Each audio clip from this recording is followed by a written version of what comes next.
Audio. Ce dimanche, plus que jamais, le carnaval d'Alost focalise l'attention.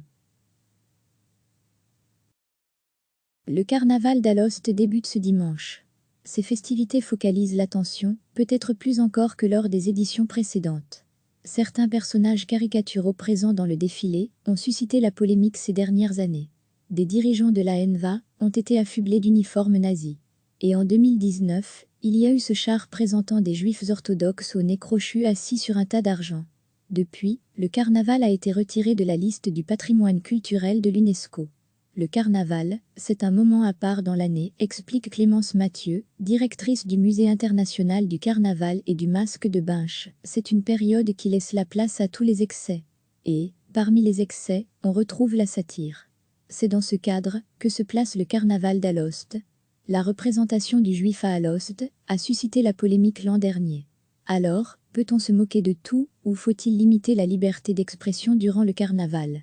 Je pense qu'il faut distinguer la caricature, ou la satire, qui est une déformation du réel dans le but de provoquer, de l'invention de la réalité. À savoir, ici, en l'occurrence, le fait de prendre la figure du juif, comme un bouc émissaire, poursuit Clémence Mathieu. De nombreuses voix se sont élevées pour réclamer l'interdiction de telles caricatures. Cette demande a été rejetée jusqu'ici par le bourgmestre d'Alost, Christophe Dahez, NVA. C'est interpellant, parce que l'on dit souvent qu'un folklore est le reflet de la société. Le fait que les autorités défendent ces représentations antisémites est extrêmement inquiétant, dit encore Clémence Mathieu.